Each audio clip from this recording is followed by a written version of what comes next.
EC বলল, ma'am এই খাবারগুলো খেয়ে নেন, সে কখন থেকে খান নাই। সুমাইয়া বলল, কিভাবে খাবো বলো, ওকে রেখে আমি খেতে পারবো না। ইসি বলল, ম্যাম একটা কথা বলতে পারি। সুমাইয়া বলল, আর একবার যদি ম্যাম বলো তাহলে তোমার সাথেও আমি আর কথা বলবো না। মানলাম আমি না হলে অপরাধী করেছি, আমাকে কি ক্ষমা করে দেওয়া যায় না? ইসি বলল, আমি তো আপনাকে ভাবি বলতেই চাই, কিন্তু জোর করে কি আর কাউকে ভাবি ডাকা যায়?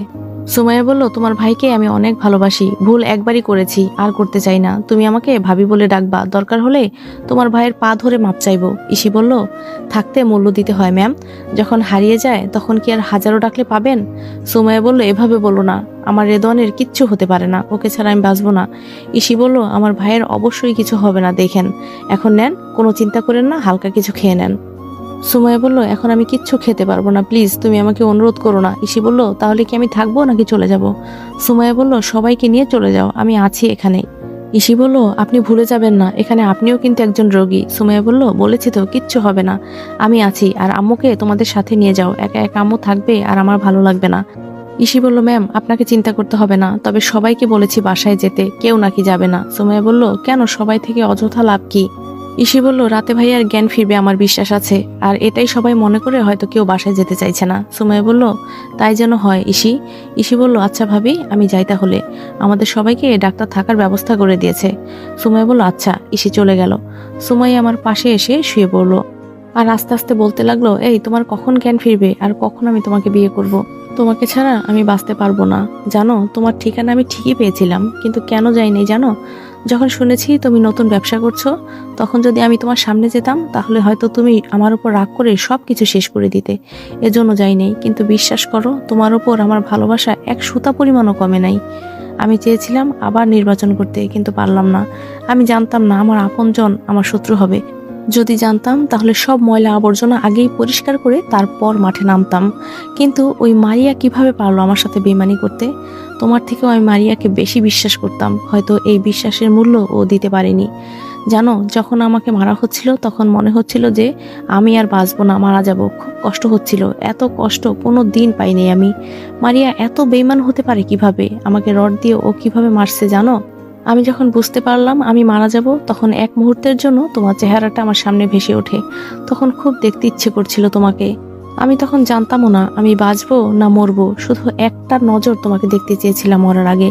কিন্তু যখন তোমাকে আমি দেখি, আমার মনে হয়েছিল কেন জানি তুমি তোমার জীবন দিয়ে হলেও আমাকে বাঁচাবে। তখন দেহে একটু প্রাণ ফিরে পেয়েছিলাম। তখন তোমাকে দেখে খুব ভালো লাগছিল আমার। আমি জানতাম তুমি আমার পাশে সব সময় আছো। তোমার বুকে যখন বোমা বাঁধা ছিল, বিশ্বাস করো, তখন আমি যেতে চাইছিলাম না। তখন চেয়েছি দুইজন একসাথে বাঁচলে বাঁচবো, না হয় একসাথে মরবো। আমার ভেতরে তখন এই শক্তি ছিল না যে তোমাকে জড়িয়ে ধরার, কিন্তু আমি পারলাম না। আমার জন্য কেন তুমি জীবন দিলে বলো? আমি কি করে তোমার সামনে মুখ দেখাবো? তোমাকে এতটাও ভালোবাসতে পারি নাই। আমাকে কি পারবে মাফ করে নতুন করে জীবন শুরু করতে? এই ওঠো না, আমি আর কষ্ট সহ্য করতে পারছি না। সুমাইয়া এসব বলছে আর কান্না করছে। হঠাৎ দেখতে পারলো আমার বাম হাতের একটা আঙ্গুল হালকা নড়ে উঠলো। সুমাইয়া বলল, ইসি ইসি কই তোমরা, তাড়াতাড়ি ডাক্তারকে আসতে বলো। সুমন বলল, কি হয়েছে ম্যাম? সুমাইয়া বলল, ওর একটা হাতের আঙ্গুল এই মাত্র নড়তে দেখলাম, তাড়াতাড়ি ডাক্তারকে আসতে বলো। সুমন দৌড় দিয়ে ডাক্তারের কেবিনে চলে গেল। ডাক্তার তাড়াতাড়ি এসে দেখে যে সুমাইয়া সত্যি কথাই বলছে। ডাক্তার বলল, ম্যাম আপনি কি একটু বাইরে যেতে পারবেন, নইলে আমরা ওনার চিকিৎসা করতে পারবো না। ইসি বলল, আসেন আমি ধরে নিয়ে যাচ্ছি। ইসি সুমাইয়াকে ধরে নিয়ে বাইরে গেল। সুমাইয়া বলল, আমি জানি ওর কিচ্ছু হতে পারে না সুমন। সুমাইয়া সুমনকে বলল, সুমন কাজীকে খবর দাও, এখানে আসতে বলো। ইসি বলল, কি বলছেন, এখানে কাজী এসে কি করবে? সুমাইয়া বলল, এত বুঝে তোমরা কি করবে? সুমন যা বলছি তাই করো। ইসি বলল, বুঝেছি আপু, আপনার মাথা খারাপ হয়ে গেছে। প্রায় আধা ঘন্টা পর ডাক্তার বের হলো। ইসি বলল, আমার ভাইয়া কেমন আছে? ডাক্তার বলল, আলহামদুলিল্লাহ, এখন অনেকটাই ভালো আছেন, একটু পর ওনার জ্ঞান ফিরবে, তখন সবাই দেখা করতে পারবে। সুমাইয়া বলল, আমার কথায় তখন কিছু মনে করবেন না, আসলে হয়েছে কি? ডাক্তার বলল, থাক ম্যাম, এগুলা একটু আধটু হয়েই থাকে, আর প্রেম ভালোবাসার জন্য মানুষ সব করতে পারে, এটা জানি। তবে আপনি যে ওনাকে খুব ভালোবাসেন এটা জানতাম না, আর পারলে খুব তাড়াতাড়ি বিয়ে করে নেন। সুমাইয়া বলল, হ্যাঁ দোয়া করবেন, আমরা খুব তাড়াতাড়ি বিয়ে করব। ডাক্তার বলল, হ্যাঁ মা দোয়া করি, সুখে থাকো, বলেই ডাক্তার চলে গেল।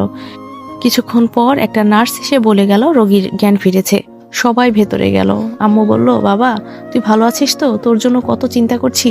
আমি বললাম, আরে আম্মু আমার তো কিছুই হয় নাই, হুদাই চিন্তা করলা কেন? ইসি বলল, আর একবার শুধু এইসব বাজে পথে যদি পা বাড়াস তোর পা ভেঙে আমি ঘরে বসিয়ে রাখবো। তোর কত বড় সাহস, আমাদের না বলে সন্ত্রাসী কাজ করিস, আবার একা। আজকে তোর যদি কিছু হয়ে যেত? আমি বললাম, দেখছ আম্মু, তোমার মেয়ে এখন আমাকে শাসন করে। কি দিন আইলো রে, ছোটদের মুখেও বকা শুনতে হয়। ইসি বলল, সবসময় ফাজলামি, চুপ কর বলছি। আমি বললাম, ভয় পেয়েছি বোন। সবাই হাসতে লাগলো আমাদের ভাই বোনের খুনসুটি দেখে। হঠাৎ দেখতে পারলাম সুমাইয়ার মা পাশে দাঁড়িয়ে আছে আর সুমাইয়া পেছনে। আমি বললাম, কেমন আছেন আন্টি? আন্টি বলল, খুব ভালো আছি বাবা। আজকে তুমি আমার মেয়ের জন্য এত বড় একটা বিপদে পড়লা, সরি বাবা, আমাকে মাফ করে দিও। আমি বললাম, ছি কি বলছেন আন্টি, এটা তো আমার কর্তব্য ছিল। সবার সাথে কথা বলা শেষ করলাম। ইসি বলল, এবার সবাই একটু বাইরে চলো, ওদের একটু একা থাকতে দাও। আম্মু বলল, হ্যাঁ চল। সবাই বাইরে চলে গেল। সুমাইয়া এক কোনায় দাঁড়িয়ে। বেচারি কিছু বলতে চাচ্ছে বুঝতে পারছি, তবে ভয়ে কিছু বলতে পারছে না। আমি বললাম, ম্যাম কিছু বলবেন? এই কথা বলতেই সুমাইয়া আমার পায়ে পড়লো। সুমাইয়া বলল, আমাকে মাফ করে দাও, আমি অনেক বড় অপরাধ করে ফেলেছি। আমি জানি আমার ভুলের কোনো ক্ষমা নেই, কিন্তু তাও বলছি, মানুষ মাত্রই তো ভুল করে, আমিও ভুল করেছি। আমাকে মাফ করে দাও, তোমার বুকে টেনে নাও প্লিজ। আমি বললাম, ক্ষমা চাও আমার কাছে? আমি না রাস্তার একটা কুকুর? রাস্তার কুকুরকে নাকি রাস্তায় ভালো মানায়? তো আমার কাছে ক্ষমা কেন চাইতে আসছো? যাও। সুমাইয়া বলল, এসব বলে আমাকে আর লজ্জা দিও না, অনেক বড় ভুল করে ফেলেছি। আমি জানি আমার ভুলের কোনো ক্ষমা নেই। আজকে আমার জায়গায় যদি তুমি থাকতে, তুমিও এই একই কথাই বলতে। আসলেই ওই সময় আমার খুব রাগ হয়েছিল, কারে কি বলবো নিজের মাথায় কাজ করতে পারছিলাম না। আর ভুল হবে না কখনো, তুমি যখন যা করতে বলবে আমি তাই করব। একটা বার শুধু আমাকে মেনে নাও। আমি বললাম, এখন আর আমার ভালোবাসার প্রয়োজন নাই, একা থাকতে শিখে গেছি, দরকার নাই তোমার ভালোবাসার। সুমাইয়া বলল, তাহলে কেন আমাকে বাঁচাতে গেলা বলো? আমাকে যদি তোমার ভালোই না লাগে মরতে দিতা। আমি তো এই জ্বালা যন্ত্রণাময় জীবনে আর বাঁচতে চাই না, মেরে ফেলো তুমি আমাকে তোমার নিজের হাতে। আমি বললাম, তোমার কোনো কথাই আমি শুনতে চাই না। একটা ভুলের কারণে আমাকে রাস্তার কুকুরের সাথে তুলনা করতে পারে যে, সে হয়তো আরো কিছুর জন্য আমাকে আরো অনেক কথাই বলতে পারে, সেই গ্যারান্টি কে দেবে? সুমাইয়া বলল, তুমি এখন থেকে আমাকে যা বলবে, যেভাবে বলবে, আমি সেটাই করতে রাজি আছি। বিশ্বাস করো, আমি আর ভুল করব না, আমাকে মাফ করে দাও। আমাকে তোমার ঘরের বউ করে রাখতে হবে না, শুধু তোমার ঘরে একটু জায়গা দিও। চাকরানির মতো করে কাজ করব তোমার ঘরে, তবুও তোমার ঘরে আমাকে একটু জায়গা দিও। আমি মানছি আমি অনেক বড় ভুল করেছি, বারবার বলছি আমি ভুল করেছি। এখন তুমি যদি মাফ না করো তাহলে আমি কোথায় যাব বলো তো? আম্মু বলল, বাবা মেয়েটা অনেক কান্না করেছে, মাফ করে দে না। সবাই একসাথে আবার ভিতরে আসলো। ইসি বলল, হ্যাঁ ভাইয়া, মানুষ মাত্রই তো ভুল হয়, তুই ভাবিকে মাফ করে দে, দেখ বেচারি কিভাবে কান্না করছে। আমি বললাম, কান্না করছে নাকি ঢং? আবার ভাবি বলা, বাড়িতে গিয়ে দেখ কি করি। সুমাইয়া বলল, আম্মু আমাকে আপনার ঘরের বউ করে নিয়ে যেতে হবে না, শুধু আপনার ঘরে একটু কাজ করার সুযোগ দিবেন, যাতে আমি ওকে কাছ থেকে একটু দেখতে পারি। অনেক বড় ভুল করে ফেলেছি আম্মু, এই বলে কান্না করে দিল। আন্টি বলল, বাবা এখন কি আমাকে তোমার পায়ে পড়তে হবে? আমার একটাই মেয়ে, সারা জীবন দেখেছি কষ্ট করে আসছে, কোনো সময় সুখ দেখলাম না। যখন তুমি ছিলে তখনও খুব ভালো ছিল, কি হাসি খুশি ভরা ছিল, কিন্তু এখন দেখো সবাই আমার মেয়ের দুশ্মন হয়ে দাঁড়িয়েছে।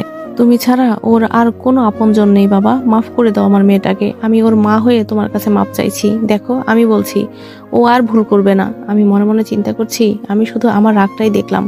সুমাইয়া বলছে ও আমার ঘরের কাজ করতে চায়, তবুও ও আমার ঘরেই থাকতে চায়। কতটা ভালোবাসলে একটা মেয়ে কথাটা বলতে পারে, আর আমি এত রেগে আছি কোন কারণে? সবাই যেখানে আমাকে অনুরোধ করছে। ইসি বলল, অনেক শুনেছি, আর না। এই তুমি একটা লাঠি আনো তো, একেবারে মাথায় উঠে গেছে, আজকে ওর ভূত নামাবো, নইলে তোমার হাতে লাঠিটা দাও। আমি বললাম, বোন আর ভয় দেখাস না, লাঠি আনতে হবে না, মাফ করে দিছি। আন্টি বলল, বাবা মন থেকে মাফ করে দাও, ও আমার একমাত্র মেয়ে, ও এত কিছু বোঝে না। ও যদি আসলেই বুঝতো তাহলে ও কেন বুঝলো না? ওর এত কাছের মানুষ ওর শত্রু ছিল, ও তো বলতেই পারে না। আমি বললাম, হ্যাঁ আন্টি, ওকে আমি মাফ করে দিয়েছি, আর বলবেন ও কোনোদিনও যাতে এমন না করে। সুমাইয়া বলল, যদি এমন করি তাহলে আমাকে শাসন করবে, তাহলেই তো আমি ঠিক হয়ে যাই। আমি বললাম, হ্যাঁ ভুল করো তুমি, আর ওই ভুলের মাসুল দিতে হয় আমাকে। বাহ। সুমাইয়া বলল, আমি এখন সবাইকে একটা কথা বলতে চাই। আমি বললাম, না জানি কি কথা বলে, আমি জানি তো একটা পাগলি। ইসি বলল, হ্যাঁ বলো বলো ভাবি, কি বলতে চাও? সুমাইয়া বলল, বলবো? আমি বললাম, হ্যাঁ এত ঢং না করে বলুন ম্যাডাম। সুমাইয়া বলল, আমি আজকে এই মুহূর্তে রেদওয়ানকে বিয়ে করতে চাই। আমি বললাম, কি? সুমাইয়া বলল, কি না? জি। আম্মু বলল, এটা তুমি কি বললা? আমার ছেলে তো এখনো অসুস্থ। সুমাইয়া বলল, অসুস্থ কি হয়েছে, আমি আছি না, আর আমি কোনো ঝামেলায় পড়তে চাই না, আমি আজকেই ওকে বিয়ে করব। আন্টি বলল, কিন্তু ও আগে সুস্থ হোক না হয়। সুমাইয়া বলল, কোনো কিছুই শুনতে চাই না আমি, আগে আমার বিয়ে হওয়ার কথা ছিল, ভেঙে গেছে, আর এই একটা ভুল বোঝাবুঝির কারণে একটা বছর কষ্ট পেতে হয়েছে। কেন, আমি কি মানুষ না? আমিও তো চাই কারোর সাথে একটু সুখে বেঁচে থাকতে, আমি ওর বুকে শান্তি খুঁজে পাই, আর আপনারা তাও হতে দিবেন না। বলেই সুমাইয়া কেঁদে দিল। সুমাইয়ার কান্না দেখে আমার খুব মায়া লাগলো। আম্মু বলল, এই দেখো পাগলি মেয়ে কিভাবে কান্না করছে, কাদা লাগবে না, আজ এখানে এই মুহূর্তেই তোমাকে আমার ঘরের বউ বানাবো, লক্ষ্মী মেয়ে একটা, আর কেঁদো না। সুমন বলল, ম্যাম এই যে কাজে নিয়ে আসছি। আমি বললাম, বাবা সবাই দেখি আমাকে কুরবানি দিতে রাজি আছে। সুমন বলল, স্যার আপনি ভালো আছেন তো? আমি বললাম, হ্যাঁ ভালো আছি, তুমি কেমন আছো? সুমন বলল, আপনার চিন্তা করতে করতে কিভাবে ভালো থাকি বলেন তো, তবে ওপরওয়ালার কাছে হাজার হাজার শুকরিয়া, আপনাকে বাঁচিয়ে দিয়েছে। আমি বললাম, আমি জানি তোমরা আমাকে কেমন ভালোবাসো। সুমন বলল, ম্যাম কাজী কেন আনতে বলেছেন? সুমাইয়া বলল, আজকে আমি তোমার স্যারকে বিয়ে করব।